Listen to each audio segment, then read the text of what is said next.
mes jeunes frères et mes grands frères africains qui ne veulent pas lever le rêve de l'Europe dans leur tête. Parce qu'ils se disent pour mieux vivre, il faut être en Europe. Là-bas, il faudrait qu'ils sachent que c'est pas facile. La vie est la meilleure, c'est en Afrique. Ils oublient l'Europe. Merci. Ok. Qu'est-ce qu'on peut faire pour les jeunes pour qu'ils puissent trouver des repères? C'est pas compliqué, hein? J'ai dit c'est pas compliqué parce que dans votre entourage, forcément, il y a quelqu'un qui sort de la mêlée. Moi, quand j'étais jeune, j'avais pour institutrice la maman du président Roch Christian Kabore. Elle m'a tenue du CP1 jusqu'au CM1. Elle nous a appris comment il faut attacher un paille. Et elle était tellement, je ne savais pas quel qualificatif donner à maman Antonine parce que l'exemple qu'elle donnait aux enfants était tel que tous les enfants, même les garçons, quand tu demandes, quand tu vas devenir grand, tu veux quoi? Je veux être maman Antonine Kabore. Même les garçons. Alors, dans ton quartier, dans ton entourage, il y a sûrement quelqu'un qui t'a piqué comme ça. Tu vas à la rencontre de cette personne et tu lui dis, ah, tonton, bien tanti, il y a telle ou telle activité que vous faites et moi, ça me plaît ce que vous faites, je veux en savoir davantage. Est-ce que vous pouvez m'accompagner? Le fait que je me suis frottée longtemps à maman Antonine qui était mon enseignante pendant près de 5 ans m'a donné l'envie d'enseigner. C'est vraiment tardivement que je me suis retrouvée en train d'aller enseigner à l'université. Et j'ai dit, mais voilà que mon rêve d'enfant se réalise. Sans le vouloir, j'ai pensé un jour que je devais enseigner. J'ai pensé un jour que je voulais être comme maman Antonine. Et aujourd'hui, je me retrouve comme maman Antonine. Parce qu'elle a passé tout le temps à enseigner. Et elle a pris sa retraite.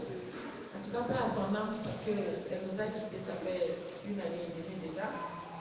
Mais c'était mon repère. Maintenant, j'ai eu un autre repère. Et cet autre repère, c'est maman Lumière. Ce qu'elle fait comme travail aux côtés des femmes pour l'épanouissement de la femme africaine est tellement important que je ne me lasserai pas de vouloir lui ressembler. Voilà un autre repère. Et pour ce qui est des jeunes qui veulent émigrer vers l'Occident, je pense que s'ils avaient un peu de bon sens, ils auraient remarqué que la plupart de ceux-là qui vont pour cette aventure-là, il y en a qui restent dans la mer rouge. Si vous regardez la télé, je crois que cette folie d'aller à l'Occident là ne vous viendrait pas à l'idée. Et je crois que pour ce faire, créer des groupes, des associations de jeunesse, ce que je fais pour les autres, je peux revenir pour faire ça pour vous.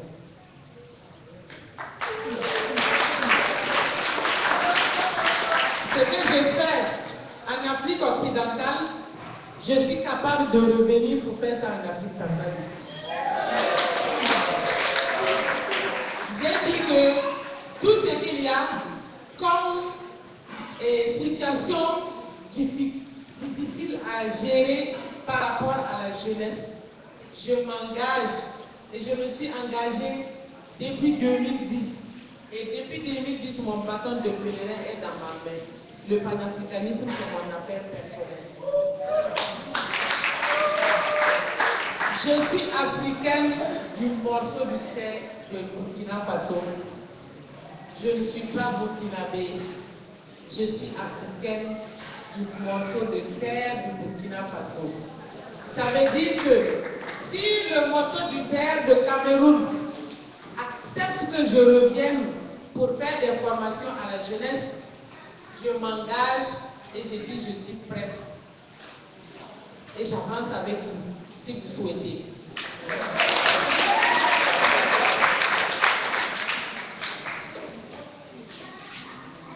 Merci. On va encore prendre les questions.